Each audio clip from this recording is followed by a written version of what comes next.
Once, he had it all: love, a home, a future. Now the world walks past him like he's invisible. What happened to Jack? And could it happen to you? He lived each day as it came. A few coins from strangers, the occasional meal from a food bank, and the comfort of knowing he was still alive. He didn't ask for anything more. Jack had learned that survival was all that mattered. Claire, on the other hand, lived a completely different life. Her luxury car glided effortlessly through the streets, its sleek body reflecting the sunlight. She was the CEO of a successful tech company, surrounded by high-end offices and plush boardrooms. Her life was built on ambition, strategy, and endless networking. But no matter how successful she was, Claire felt the absence of something important. Her days were filled with meetings, contracts, and financial reports. But there was no warmth, no real connection. Every night, she sat alone in her grand penthouse apartment, the city lights outside offering little comfort. She had everything anyone could want: wealth, power, prestige, but she had no one to share it with. Her marriage had ended in divorce years ago, and her only relationships were business-related. One afternoon, Claire was driving home from an important meeting when her car hit a pothole. The sharp jolt caused the tire to burst. She pulled over to the side of the road, cursing under her breath. Of course, this had to happen today, she thought. She checked the time. There was no way she would be able to make it to her next meeting. The idea of waiting for roadside assistance made her stomach churn. She had no time for this. As Claire stood beside her car, trying to figure out how to deal with the flat tire, she noticed a man approaching. At first, she was hesitant. His clothes were old, patched together. His hands were rough, and his face carried the weight of someone who had seen too much hardship. But he didn't look threatening. In fact, there was something in his eyes that made Claire pause. It wasn't desperation or anger.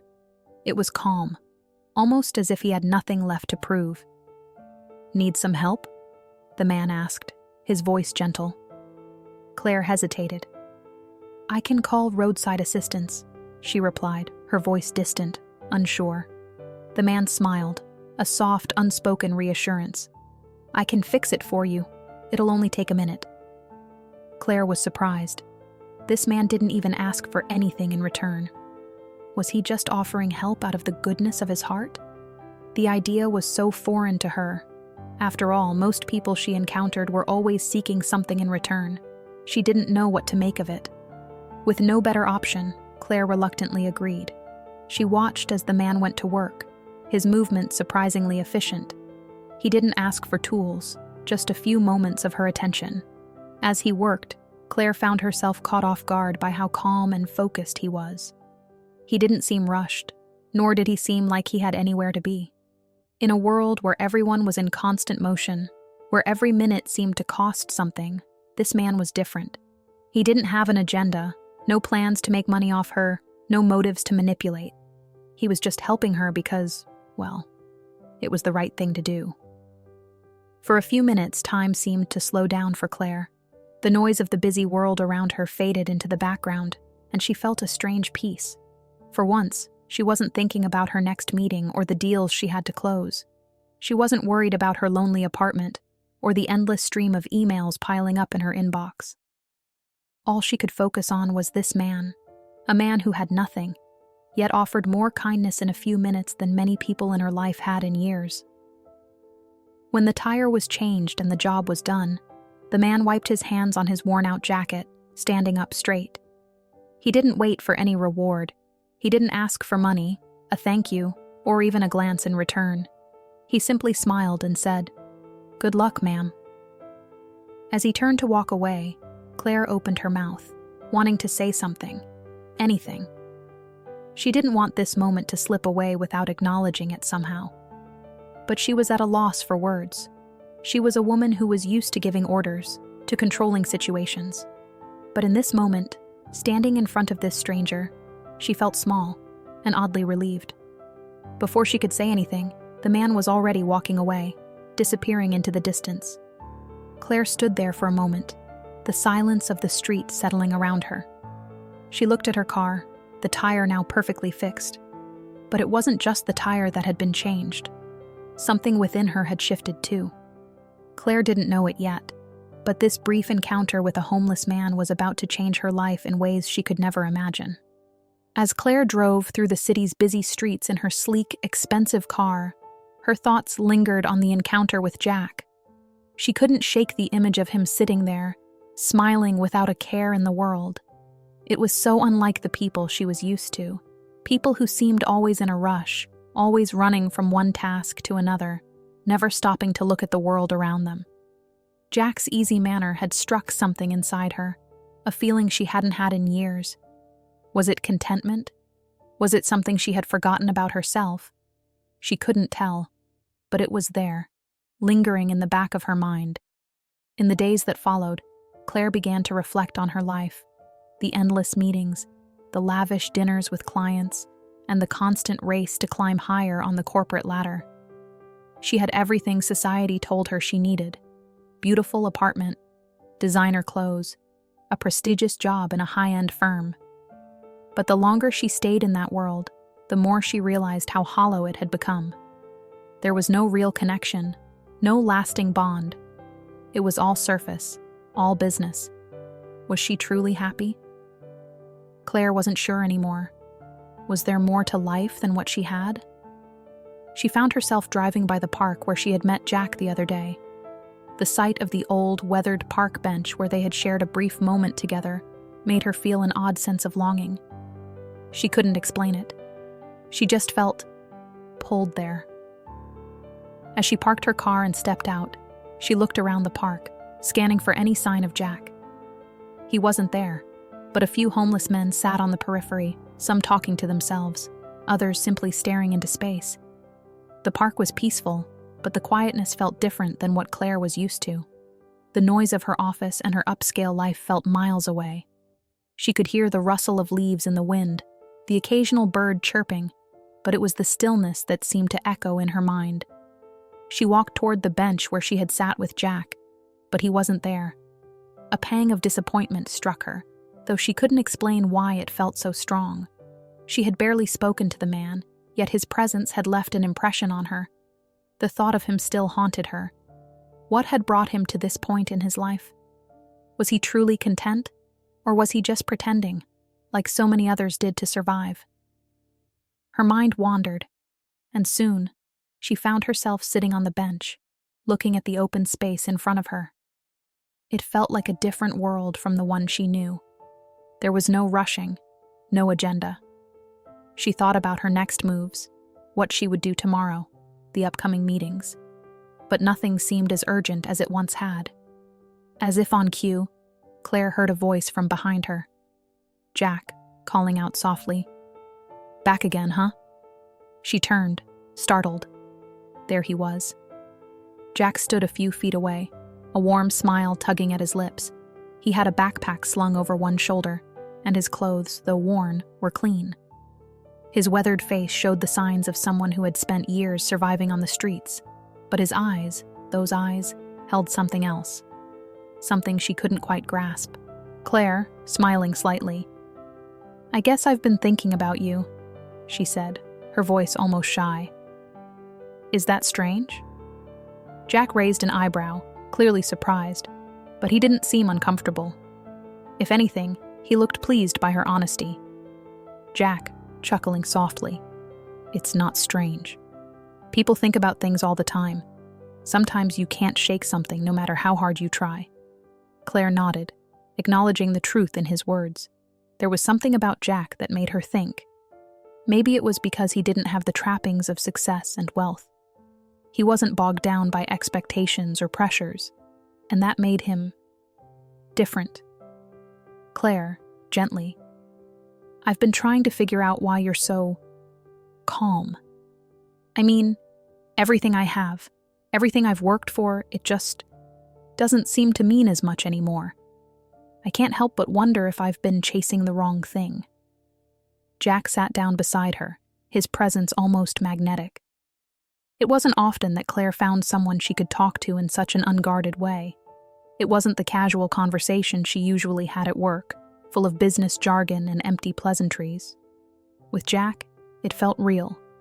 Jack, nodding thoughtfully, I know what you mean. People think that when you have everything, the job, the house, the money, it's enough. But it's not. I had all that once, a nice house, a family. But then it slipped away. It wasn't about what I had anymore. It was about what I lost, and what I could never get back. Claire, softly. Do you regret it? Losing everything? Jack's eyes darkened, and for a moment Claire wondered if she had crossed a line. But then Jack turned to face her, his gaze steady. Jack, quietly.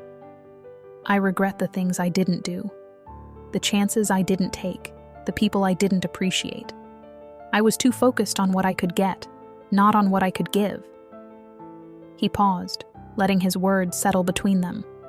But I don't regret being here. This life, strange as it is, has shown me something. You learn to see people differently when you don't have anything. You stop judging them for what they have or don't have. Claire sat in silence for a long moment, reflecting on Jack's words. They hit her harder than she expected. Could it be true? Was it really all about what you gave to others, not what you had? She had always been told that success meant accumulating more wealth, more status, more things. But Jack had given her a glimpse of a different kind of life. A life where what mattered wasn't what you owned, but how you treated others. Over the following weeks, Claire began to visit the park more often, and Jack was always there, like clockwork. She would bring him food or a warm drink, and they would talk. Their conversations were never rushed. They could talk about anything: the weather, life, regrets, dreams. Claire found herself opening up in ways she hadn't expected. She began to share the struggles that lay beneath her perfect exterior, her fears about failure, the loneliness she felt despite her accomplishments. She discovered that Jack was a poet in his own right, writing verses on scraps of paper he would find in the streets. His words, raw and honest, spoke of love, loss, and the hope that he could one day find peace. They weren't the words of someone bitter or resigned to his fate.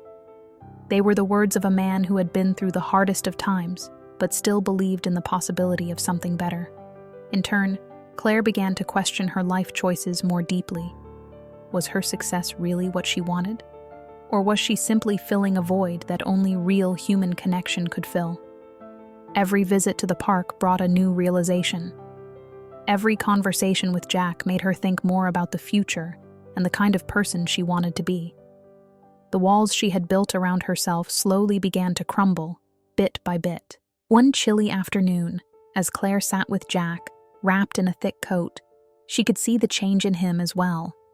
He wasn't just a man surviving on the streets. He was someone with depth, with a story, with experiences that had shaped him into the person he was today.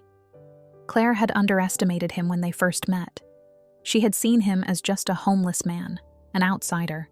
But now she saw him as a person, a man who had lived a full life, with both triumphs and failures. Claire, earnestly. You know, I think you've taught me more in the past few weeks than anyone else has in years, she said, her voice sincere. I don't know if I can ever repay you for that. Jack, smiling gently. You don't need to repay me. Sometimes the greatest gift we can give someone is to just listen, just be there. That's all I ever wanted, to be heard. And for the first time in her life, Claire truly felt heard. And in Jack, she saw something that she had been desperately searching for in herself, the ability to be vulnerable, to be open, to be human. The days that followed seemed to blur into one another, a whirlwind of decisions and revelations. Claire couldn't escape the feeling that something had shifted inside her. Each conversation with Jack revealed more about his past, and with each story, she found herself drawn deeper into his world. It wasn't just his struggle that tugged at her heart. It was his resilience, his unwillingness to give up, to let go of the life he once had.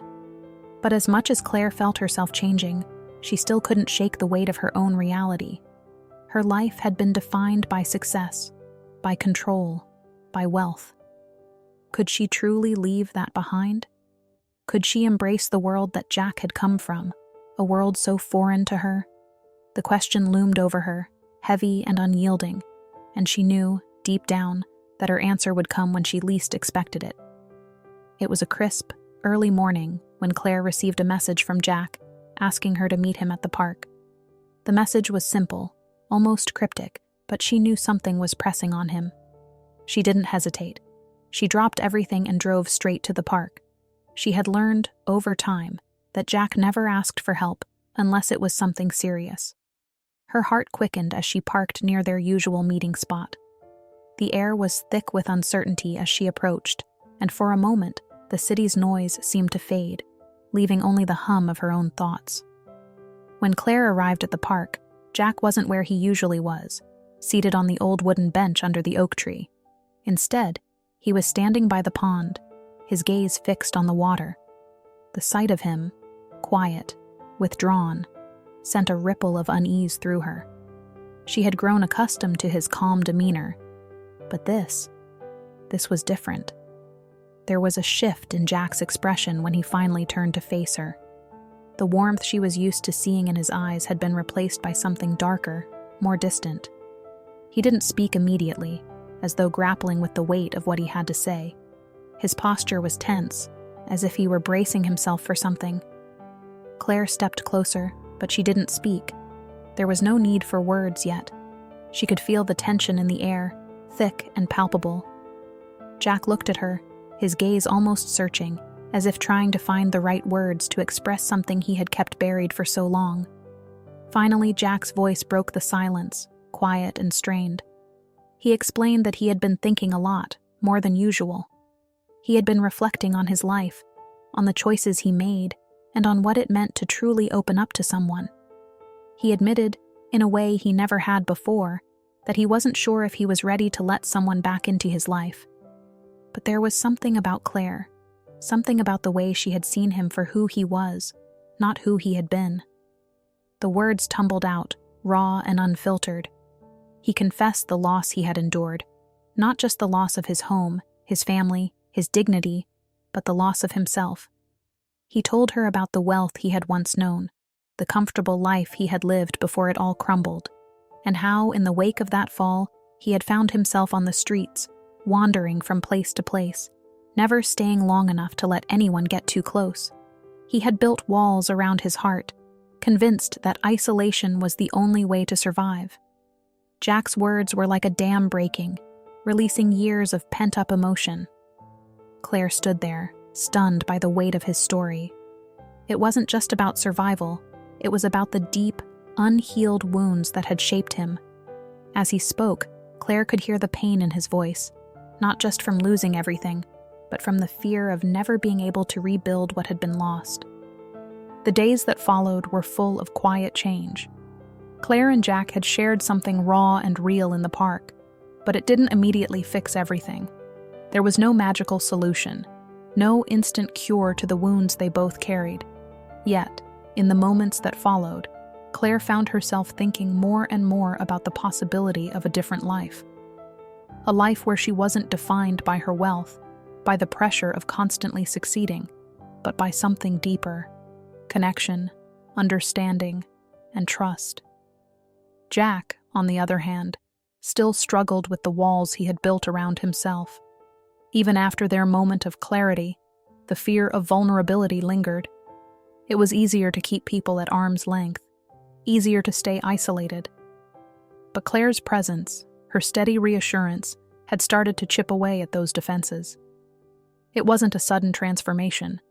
Jack didn't wake up one day with all his fears gone. But slowly, he began to let Claire into his life in small, significant ways. He told her about his struggles more openly, not just about the streets, but about the loss of dreams, about how he had once believed in a future that had crumbled. He shared his fears about being unworthy of love, about the guilt that weighed him down for letting things slip out of his control. Claire, too, shared more about herself. She had lived a life of luxury, yes, but it had come with its own set of emotional barriers. Her fear of being vulnerable had been as strong as Jack's. She had worked so hard to build a life that she could be proud of, yet it always felt hollow. she realized that perhaps she had been chasing the wrong things all along: success, status, perfection. And in doing so, she had closed herself off from what really mattered. The moment of clarity they had shared in the park set something in motion that neither could undo. It was like a slow unraveling, piece by piece. They had both taken down a few of their walls, and in doing so, allowed each other to see their true selves, flawed, imperfect, but willing to try. Jack began to show up for Claire in small but meaningful ways. He called her when she needed a reminder of her worth, when she felt the weight of the world pressing in. He made sure to ask how her day had gone, and even offered to help with her errands, despite his own hesitations. Every gesture, no matter how small, built a bridge between them. Claire, in turn, became more attuned to Jack's needs, seeing him as more than just a man struggling to get by. She saw a person who had been hurt, who had made mistakes, but who had a heart that was capable of so much more. They spent more time together, finding comfort in their conversations, in the quiet moments that didn't need to be filled with words. Slowly but surely, their connection deepened. Jack started taking better care of himself, going to job interviews with more confidence, showing up on time, giving his all. Claire had noticed a subtle shift in him. He was fighting for a new life, one that didn't involve hiding in the shadows of his past. Claire, too, began to step back from the tight grip of her career, giving herself permission to relax, to just be present. She wasn't as obsessed with the need to succeed, to prove herself. Instead, she started making time for things that truly mattered, like her relationship with Jack. She encouraged him to pursue what he loved, to not be afraid to start again. It wasn't easy. There were days when Jack's old fears resurfaced, days when he questioned whether he was truly worthy of this second chance. But Claire was there for him, reminding him that their pasts didn't define them. What mattered now was what they chose to do with the future they had left. She encouraged him to see the possibilities, not the obstacles.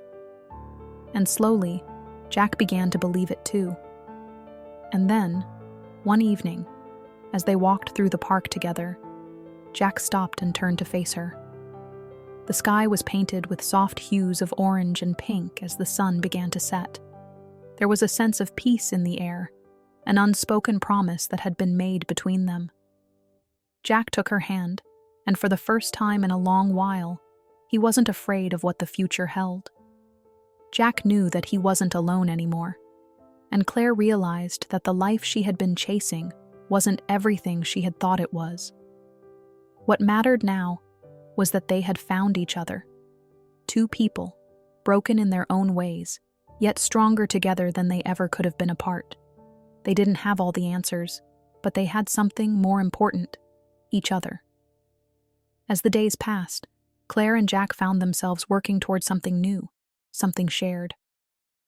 Jack started volunteering at the community center, teaching underprivileged kids how to play chess, to use their minds as tools for a brighter future.